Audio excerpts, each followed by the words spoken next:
देवियों एवं सज्जनों, जगदीश सोशल मीडिया नेटवर्क में आप सभी का दिल से स्वागतम, सुस्वागतम, सुप्रभात।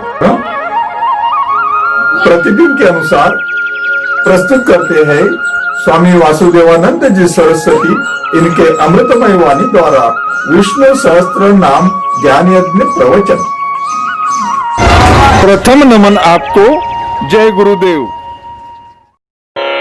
श्री विष्णु सहस्त्रनाम ज्ञान यज्ञ प्रवचन क्रमांक 224, श्लोक क्रमांक 35 और नाम क्रमांक 208। ओम त्र्यंबकं यजामहे सुगंधिं पुष्टिवर्धनम् उर्वारुकमिव बन्धनान् मृत्युर्मुक्षीयमामृतात्।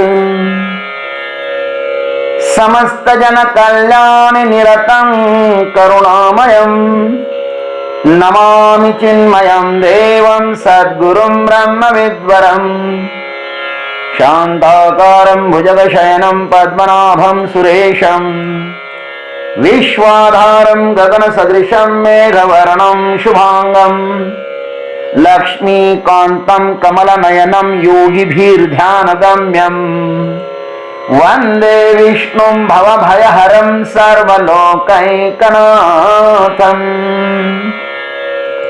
अमृत्युः सर्वदृक्सिंहः सन्धाता सन्धिमान् स्थिरः अजो दुर्मर्षणः शास्ता विश्रुतात्मा सुरारिः। ओम सुरारिहे नमः। ओम तत्सत्। जो विश्रुतात्मा है उसे ही सज्जन कौन और दुर्जन कौन है इसका ज्ञान हो सकता है। वही विवेक पूर्वक सज्जनों के पक्ष में खड़ा हो सकता है। इसलिए विश्रुतात्मा के अनंतर भगवान को यहां पर सुरारिहा कहते हैं। सुरारिहा का अर्थ है देवताओं के शत्रुओं को मारने वाले। भाष्यकार लिखते हैं सुरारिणाम निहंत्रित्वात् सुरारिहा। देवताओं के शत्रुओं को मारने वाले होने के कारण भगवान सुरारिहा है। जिसको बड़ा होना है उसे बहुत श्रवण करना ही चाहिए, और जिसका बहु श्रवण होता है वही सत्य के पक्ष में खड़ा हो सकता है।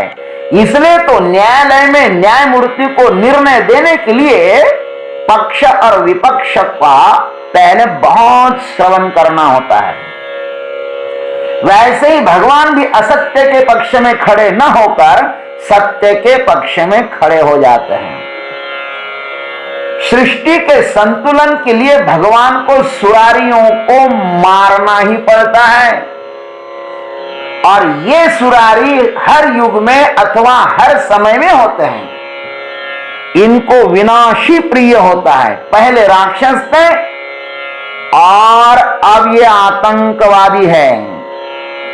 इनका मात्र वेश बदलता है, नाम बदलता है, वृत्ति मात्र सदैव समान ही होती है। इनका जब समय पूरा हो जाता है तब इनको मारने वाला पैदा होता ही है। देवताओं का असंगठन अथवा सज्जन लोगों का असंगठन ही असुरों का बल होता है। दैत्य का अर्थ ही है कि जो टुकड़े टुकड़े कर दे। इसलिए राक्षस सर्वप्रथम देवताओं को टुकड़ों में बांट देते हैं और फिर उनको जीत लेते हैं। देवता यदि संगठित होवे ना तो राक्षस उन्हें नहीं जीत सकते हैं महाराज। और देवताओं की कमजोरी यही है कि उनका संगठन अधिक समय तक नहीं टिक पाता। इनका अहंकार ही इन्हें घातक हो जाता है। यह हमारा देश सैकड़ों साल परतंत्र रहा। इस पर परदेशी यवनों ने और अंग्रेजों ने शासन किया महाराज हम पर। दीर्घ काल तक शासन किया। हमारे देश में हम ही परतंत्रता का जीवन जीते थे। इसका एकमात्र कारण हम भारतीयों का असंगठन ही था। हमारे पूर्व शासकों ने क्षुद्र प्रलोभन में फंसकर अपनों को राक्षसों के हाथों में सौंप दिया था और आज भी उसकी पुनरावृत्ति हो रही है। ऐसा दृश्य हमें दिखाई दे रहा है। आज भी बहुत से राजनेता परदेशियों की भाषा बोल रहे हैं। महाराज परदेशियों का पक्ष लेते हैं, लेकिन भगवान से आज मैं इतनी ही प्रार्थना करता हूं कि हे प्रभु, आप ऐसे देश के अहित चाहने वाले देशद्रोही राजनेताओं को सद्बुद्धि प्रदान करें। मैं इनके लिए इतना ही कहूंगा। महाराज, ये सज्जन लोग जब असुरों से त्रस्त हो जाते हैं तब परमात्मा से प्रार्थना करते हैं और तब परमात्मा धर्म की रक्षा के लिए अवतार धारण करते हैं। वैसे तो परमात्मा के लिए सभी समान ही हैं। समोहम सर्वभूतेषु न मे द्वेषोऽस्ति न प्रियः। तो भी भगवान ने कहा है कि ये यथा माम प्रपद्यन्ते तांस तथैव भजाम्यहम्। असुर भगवान की शरण में आते ही नहीं।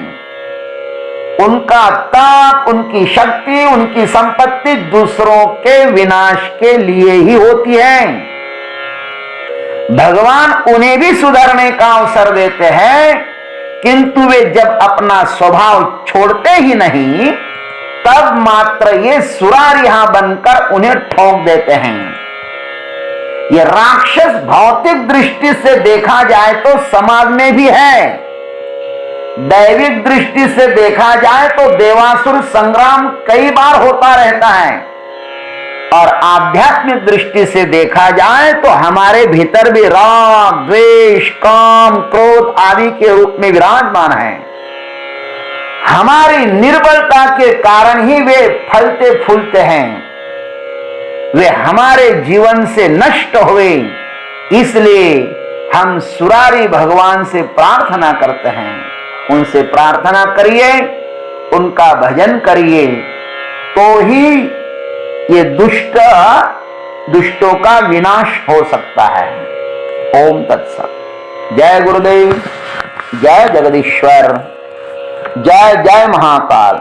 देवियों एवं सज्जनों, अभी आप सुन रहे थे स्वामी वासुदेवानंद जी सरस्वती इनके अमृतमय वाणी द्वारा विष्णु सहस्त्र नाम ज्ञान यज्ञ प्रवचन का अगला भाग लेकर कल सुबह फिर उपस्थित होंगे। हरिओम।